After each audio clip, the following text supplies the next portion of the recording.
ఏమంటే జిరాక్స్ కాపీలు ఎందుకు?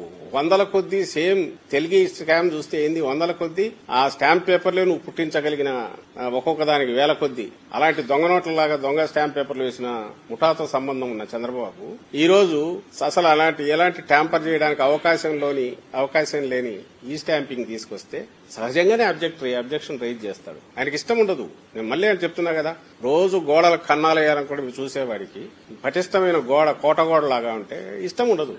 నేను ఒప్పుకొని అంటాడు. ఈయన అదే చేస్తున్నాడు. కబ్జాలకు అలవాటు పడినాడు. తన 14-19 అనే ఎగ్జాంపుల్స్ తో సహా చెప్తున్నా. 1000 ఎకరాలు డిస్ప్యూట్లకు తోసినాడు.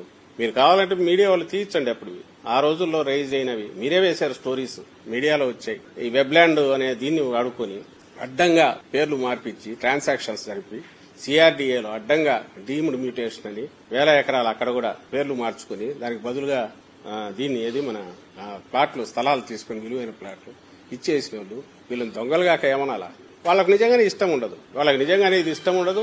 మాకు ఇది మేము ఒప్పుకోమంటున్నారు. దానికి ఈ పేరు చెప్తున్నారు. రైతులకంతా ఇబ్బంది అంట. నాకు తెలియక అడుగుతా, ఈ రోజు అధికారులు కాక ఎవరున్నారు ఇప్పుడుండే దాంట్లో సిస్టంలో?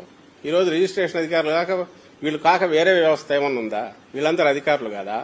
ఈ రోజు ఇన్ని రోజులు ఏది దాంట్లో అంటారు, ఇది కోర్టులో ఒకసారి తీర్పు వచ్చిన 15 రోజుల్లో ఇన్ఫర్మేషన్ ఇవ్వకపోతే కుదరదంట. అట్లా కోర్టుకు లిటిగేషన్ కోసం పోయినోడు వాడికి ఎందుకు సంవత్సరాల తరబడి దాచిపెట్టుకుంటాడు?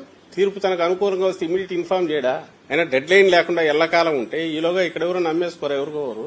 రెండోది, దానికంటే ముఖ్యంగా టైటిల్ రిజిస్టర్ ఏదైతే ఉందో దాంతో పాటు 3 రిజిస్టర్లు, డిస్ప్యూట్లకు సంబంధించి ఓ రిజిస్టర్ ఉంటుంది, ఆ ఫ్యూచర్ లో రాబోయే దాంట్లో, అలాగే ఇతర వివరాలకు సంబంధించింది ఉంటుంది. అంటే ప్రతి ల్యాండ్ ఇప్పుడు సమగ్ర సర్వే జరిగేటప్పుడు కేవలం రిజాల్వ్ అయిన ల్యాండ్ కు సంబంధించే విత్ కోఆర్డినేట్స్ చాలా ఇంతకుముందు ఎకరాకు 5 సెంట్లు తేడా వచ్చేది, నార్మల్ గా యాక్సెప్టెన్స్ ఉండేది. ఇప్పుడు వచ్చిన దాంట్లో కోఆర్డినేట్స్ క్లియర్ గా ఉంటాయి కాబట్టి, జియో కోఆర్డినేట్స్ అంటే లాంగిట్యూడ్ లాటిట్యూడ్ వీటిని పర్ఫెక్ట్ చేస్తారు కాబట్టి బహుశా సెంటీమీటర్లోనూ ఇక్కడికి వచ్చేస్తుంది.